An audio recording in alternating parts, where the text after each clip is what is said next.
What's happening, y'all? It's your boy Biggs. Coming at y'all with another video. I'm finally getting you guys that A plus setup video that people have been asking for. So, yeah, we finally got a live example to go off of because I got one today. That's kind of what I was waiting for. So I'm gonna try to keep this one brief and get right into it so you guys can come back and watch it real quick whenever you guys are having questions. You know what I'm saying? Or maybe you guys need help taking these setups. You know what I mean? But let's get right into it, right?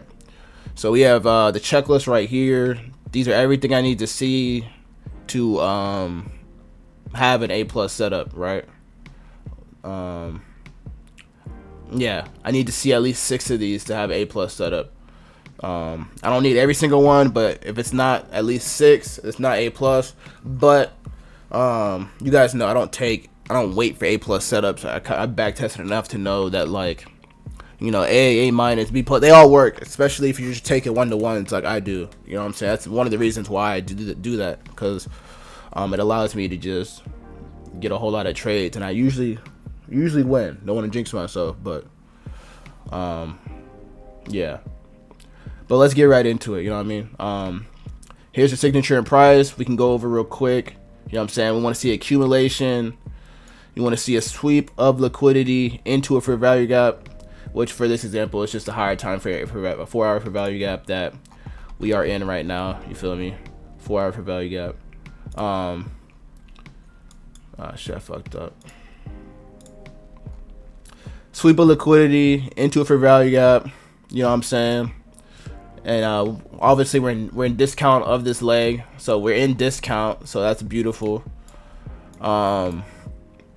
Singular fair value gap to invert, very important. So on that leg, that's once you take liquidity and you stab into that fair value gap, hopefully there's a fair value gap that's created that we wait for to invert. But this is very important because if there was another one, let's say there's 2 of them right here, that's not a setup we want to be taking, right? We don't want anything to I do take these, but I'd have to wait for that second one to get inverted, but it's still not A plus, right? It's still not as good as a singular fair value gap in the leg to invert. And that's usually what I end up waiting for. So an example is if you're on the 1-minute time frame and there's 2-3 fair value gaps, go up in time frames until those 3 fair value gaps become a singular fair value gap. And if that never happens, then just don't take the setup. You know what I'm saying? That's what I would recommend. But yeah, V-shaped recovery. You know what I'm saying? Meaning that once we sweep liquidity and we stab into that fair value gap, you know what I'm saying? We want to see into a fair value, stab into that fair value gap. We want to see an instant recovery with good momentum to invert that fair value gap. You know what I'm saying? Which would create kind of a V-shaped recovery in price action. You know what I'm saying? So that's what V-shaped recovery means. Basically, instant rejection with good momentum to invert the singular fair value gap in the leg, and you will have your V-shaped recovery form in the price action, right? And yeah, then obviously I don't know if I said it already, but yeah, S&T divergence to make it more sexy. You know what I'm saying? A little icing on the cake, you dig? You don't need it though, and I barely ever get that, but that'd be cool. You know what I'm saying? But yeah, and then yeah, obviously once you get the inversion or the close above the singular fair value gap with good momentum, you know what I'm saying, your stop loss would kind of be a couple points under the fair value gap to invert it, give or take. That's how I do it. Or you could do it a close below is your only stop out, but you can get cooked like that. So I do the, you know what I'm saying, couple points under the singular fair value gap that we want to invert. And then let's say we're aiming for data highs right here, right? Your break even point would be the internal high or short-term high in price, which would be this short-term high right here, this internal high. You'd go break even here and you'd aim for data highs, right? But I would already been out that mug, you know what I'm saying? Let me hop on MLB or something. I don't got all day to wait for, you know what I'm saying? Like for this example, you know what I'm saying? This is the live example we got today. So let's just get right into the live example. So we kind of had 2 sweeps of liquidity, which is, you know what I'm saying, even cooler. So here's what I set up for the day. It's not always gonna look picture perfect like this, you know what I'm saying? Because that's a drawing. and it's not real life. But let's get right into it. So we were accumulating a little bit right here, right? And then we got our stab into the fair value gap. We took liquidity. This was our liquidity sweep right here. We took some sell side into this higher time fair value gap. You know what I'm saying? I already showed you guys we're in a 4-hour range. Let me get rid of this shit just for the sake of doing so. And then this would have been, actually no, it wouldn't have been, because see, look, this wouldn't have been an A+ setup anyway because there's 2 fair value gaps to invert.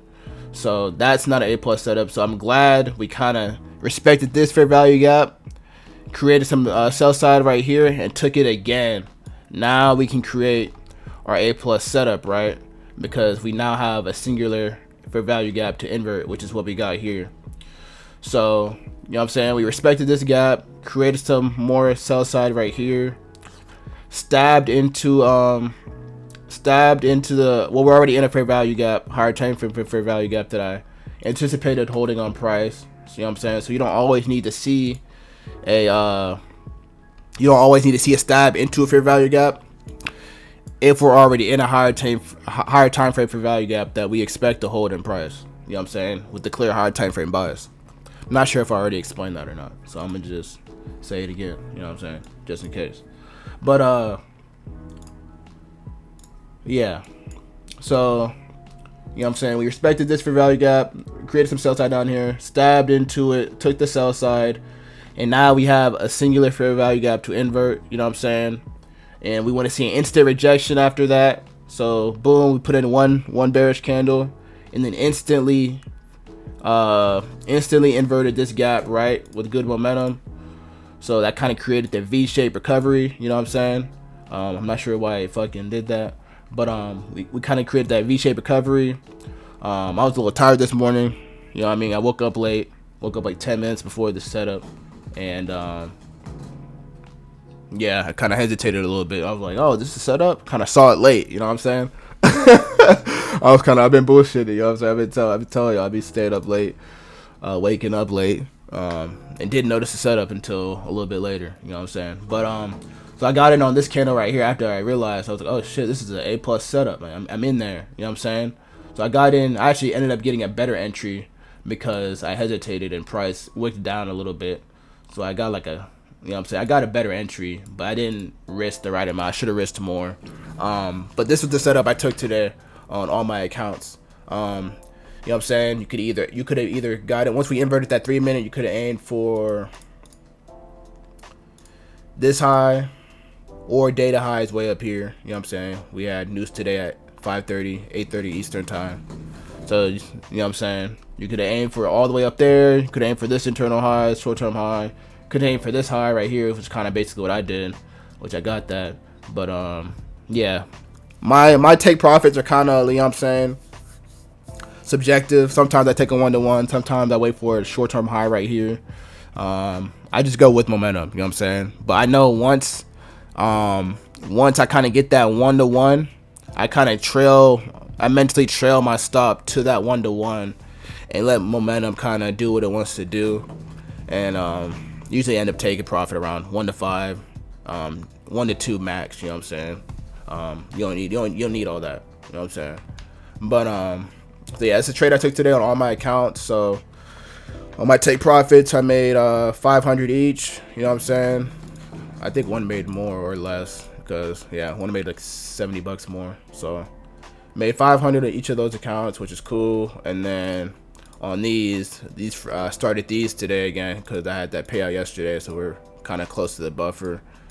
And made 700 on these, so that's cool, man. This is way longer than I wanted it to be, but it is what it is. Everyone's been asking me to make this video.